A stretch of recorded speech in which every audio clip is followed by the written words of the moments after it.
আমার পূর্বপুরুষরা এই কারণে মুক্তিযুদ্ধ করে নাই যে আমার দাড়ি থাকলে টুপি থাকলে আমি বিশ্ববিদ্যালয়ে এসে ডিসক্রিমিনেশনের শিকার হব। আমাদের বিশ্ববিদ্যালয়ে কিছু কুলাঙ্গার শিক্ষক আছে, মাঝে মধ্যে তাদেরকে বলতে দেখবেন, বলে ঢাকা বিশ্ববিদ্যালয় মাদ্রাসা হয়ে গেছে।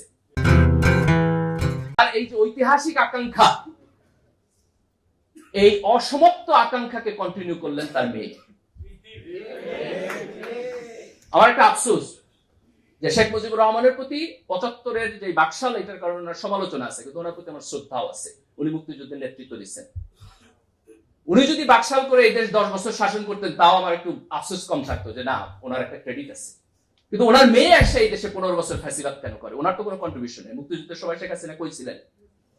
ওনার তো কন্ট্রিবিউশন নেই, কিন্তু উনি এই দেশে 15 বছরের ফ্যাসিবাদী শাসন করলেন। এবং আওয়ামী লীগের এই ফ্যাসিবাদী শাসনের পিছনে সবচেয়ে বড় যে জিনিসটা ওনারা ব্যবহার করলেন, সেটি হলো মুক্তিযুদ্ধের চেতনা ইন্ডাস্ট্রি। 1971 সালের মুক্তিযুদ্ধ হয়েছে 70-এর নির্বাচনের গণতন্ত্র না মানার কারণে। তাহলে গণতন্ত্রের চাইতে মুক্তিযুদ্ধের বড় কোনো চেতনা আছে? তাহলে হাসিনা যে 3টা ইলেকশন চুরি করলেন, এটা কেমন করে মুক্তিযুদ্ধের চেতনা হয়?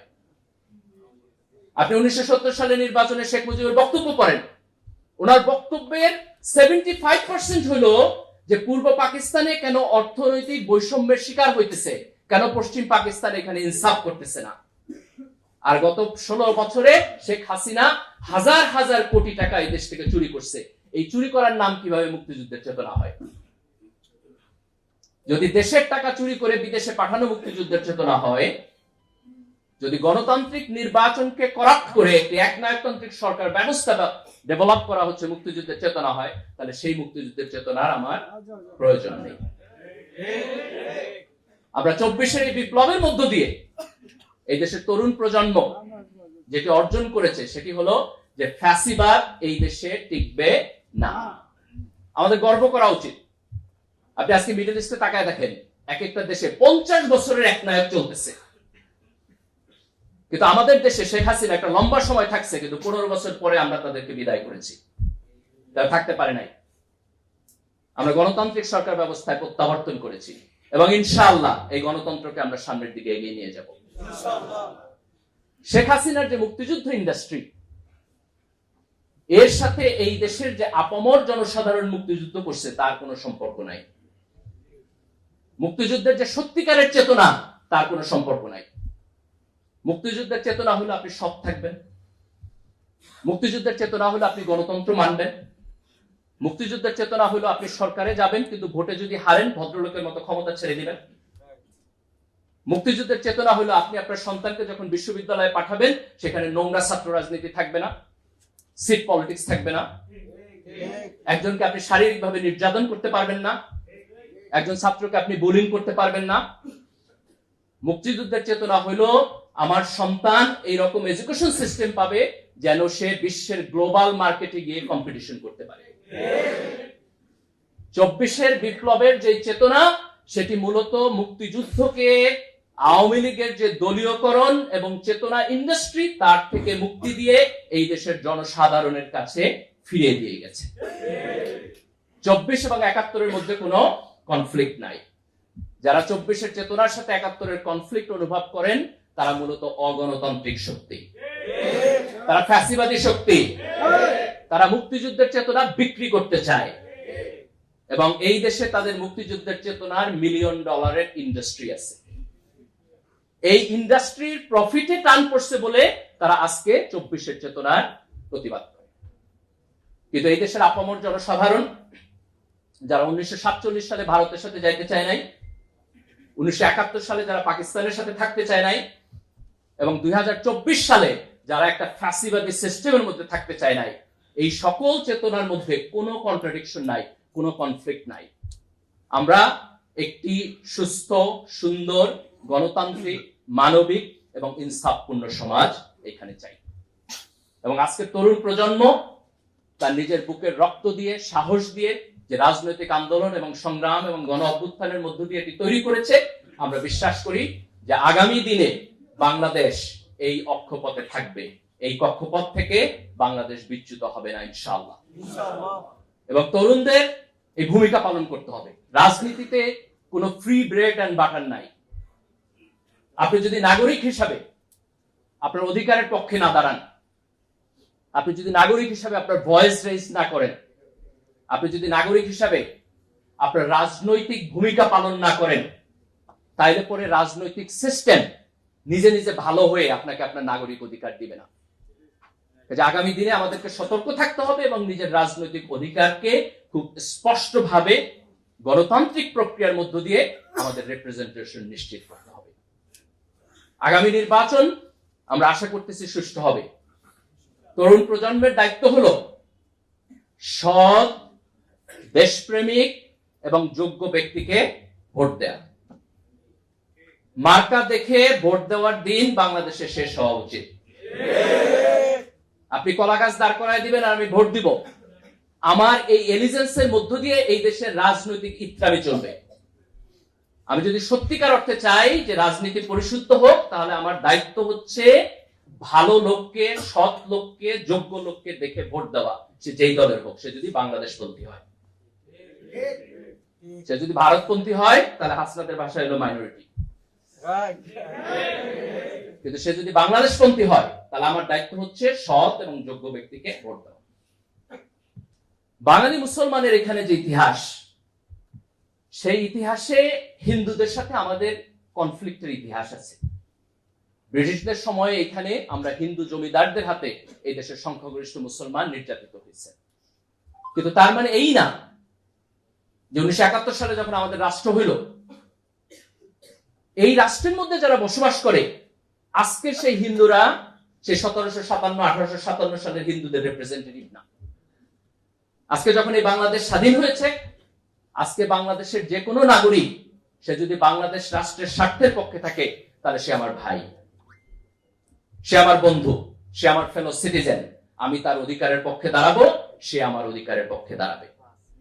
ধর্মের ভিত্তিতে, জাতীয়তার ভিত্তিতে, এথনিসিটির ভিত্তিতে আমরা এইখানে কোনো মেজরিটি মাইনরিটি ভাগাভাগি করতে চাই না। আমরা খুব স্পষ্টভাবে এটা বলতে চাই যে আমাদের ইসলামী মূল্যবোধের প্রতি গভীর শ্রদ্ধা আছে, কিন্তু আমরা সাম্প্রদায়িক না। আমাদের ইসলামিক মূল্যবোধের প্রতি গভীর শ্রদ্ধা আছে। আমরা এই দেশকে এমন ভাবে তৈরি করতে চাই যেখানে মানুষের ধর্মীয় মূল্যবোধ থাকবে, মানুষের মোরালিটি তার ধর্মের আন্ডারস্ট্যান্ডিং থেকে আসবে, কিন্তু ধর্মীয় হানাহানি থাকবে না। এখানে সাম্প্রদায়িক সম্প্রীতি থাকবে। আমাদের সেকুলারিজমের প্রয়োজন নাই। যেই সেকুলারিজম ইসলামোফোবিয়া তৈরি করে, সেই সেকুলারিজম আমরা বাংলাদেশে চাই না। আজকে ঢাকা বিশ্ববিদ্যালয়ের ছাত্র যারা আছেন তাদের অভিজ্ঞতা আছে। আপনি যদি মাদ্রাসার ছাত্র হন, মাদ্রাসা থেকে পড়ে আসেন, আলিম করে আসেন, তাহলে আপনি বিশ্ববিদ্যালয়ে এসে ডিসক্রিমিনেশনের শিকার হন। আমার পূর্বপুরুষরা এই কারণে মুক্তিযুদ্ধ করে নাই যে আমার দাড়ি থাকলে, টুপি থাকলে আমি বিশ্ববিদ্যালয়ে এসে ডিসক্রিমিনেশনের শিকার হব। আমাদের বিশ্ববিদ্যালয়ে কিছু কুলাঙ্গার শিক্ষক আছে, মাঝে মধ্যে তাদেরকে বলতে দেখবেন, বলে ঢাকা বিশ্ববিদ্যালয় মাদ্রাসা হয়ে গেছে। তো সুবহানাল্লাহ, আলহামদুলিল্লাহ, হইলে তো ভালো হয়েছে। যারা বিশ্ববিদ্যালয়ের ভর্তি পরীক্ষায় মাদ্রাসা থেকে আসলে তারা বলে যে ছাত্রকে নেওয়া হবে না। কি হয়েছে? সে মাদ্রাসায় পড়ে আসে নাই, হয় ইংরেজি ভালো পড়ে নাই ইত্যাদি। আরে ভাই, তুমি তো ভর্তি পরীক্ষা নিতেছো, সে যদি ইনকম্পিটেন্ট হয় তাহলে তো তোমার ভর্তি পরীক্ষাই ফেল করবে। সে যদি ভর্তি পরীক্ষায় পাশ করেই আসে, তাহলে তার যোগ্যতা নিয়ে তো তোমার প্রশ্ন করার কোনো প্রয়োজন নেই। আমরা এমন একটা বিশ্ববিদ্যালয় চাই যেখানে বাঙালি মুসলমান কৃষকের সন্তানরা ডিসক্রিমিনেশনের শিকার হবে না। আমরা মনে করি ঢাকা বিশ্ববিদ্যালয়ের যে সমস্ত সাবজেক্ট ইভেন কওমি মাদ্রাসার সিলেবাসের সাথে মিলে, তাদেরকেও বিশ্ববিদ্যালয়ে ভর্তির সুযোগ দেওয়া উচিত। আপনি তার সিলেবাস দেখেন, একটা এক্সপার্ট কমিটি সেটাকে ইভালুয়েট করুক, এবং তারা যদি মনে করে তার যথেষ্ট প্রি রিকোয়ারমেন্ট আছে, তাহলে সেখানে সে ভর্তি হবে। বহু বিশ্ববিদ্যালয় আছে, আপনার যদি প্রি রিকোয়ারমেন্টে ঘাটতি থাকে, তাহলে সে সাজেস্ট করবে আপনার 2টা কোর্স বেশি নিতে হবে, আপনার 4টা কোর্স বেশি নিতে হবে। আপনি বিদেশের বিশ্ববিদ্যালয়ে যান, আপনি ডিসক্রিমিনেশনের শিকার হবেন না। এরা এত বেশি প্রগতিশীল হয়ে গেছে যে আমাদের এখানে আপনি ডিসক্রিমিনেশনের শিকার হবেন। এই ইসলামোফোবিয়া তৈরি করার যে সেকুলারিজম, আমরা সেই সেকুলারিজমকে আজকে প্রত্যাখ্যান করি। কিন্তু আমরা বাংলাদেশকে একটি অসাম্প্রদায়িক বাংলাদেশ, যেখানে মুসলমান, হিন্দু, বৌদ্ধ, খ্রিস্টান, বাঙালি, পাহাড়ি সবাই তার নাগরিক অধিকার নিয়ে এখানে থাকবে। তার নাগরিক অধিকারের মধ্যে কোনো কাটছাট হবে না। সে যদি বাংলাদেশের নাগরিক হয়, তাহলে তার পরিপূর্ণ নাগরিক অধিকার থাকবে। আজকে দেখেন, গত সরকারের সময়ে বিএনপি এবং জামাত তাদের নেতা এবং কর্মীরা নির্যাতিত হয়েছে। আজকে যখন হাসিনা সরকারের পতন হয়েছে, আমরা মুক্তির আনন্দ বুঝতেছি। কিন্তু আপনি যদি সৎ হন আপনার অভিজ্ঞতার প্রতি, তাহলে আপনার দায়িত্ব হচ্ছে এই মুক্তির আনন্দ এই দেশের প্রত্যেকটি নাগরিকের জন্য নিশ্চিত করা। সে আপনার দলের হইতে পারে, সে আপনার দলের নাও হইতে পারে, ডাজন্ট ম্যাটার। সে যদি আমার নাগরিক হয়, সে যদি আল্লাহর বান্দা হয়, সে যদি মানুষ হয়, তাহলে তার নাগরিকের অধিকারের পক্ষে দাঁড়ানো আমার দায়িত্ব। দেখেন, আল্লাহ রাসূল যখন মক্কা থেকে মদিনায় গেছেন, উনি মদিনার বিভিন্ন গোত্রের সাথে চুক্তি করেছেন। তার সব গোত্র মুসলমান ছিল না, এবং তার চুক্তি হয়েছে যে আমি আক্রান্ত হইলে তুমি আমাকে সাহায্য করবা, তুমি আক্রান্ত হইলে আমি তোমাকে সাহায্য করব। তাহলে একজন নন মুসলিম যে আল্লাহ রাসূলের সাথে চুক্তিবদ্ধ, সে যদি আক্রান্ত হয়, আল্লাহ রাসূল তার সাহায্যে যুদ্ধ করতে যাবে, সেই যুদ্ধ কি জিহাদ হবে না? সেই যুদ্ধে যদি মারা যায় শাহাদাত হবে না?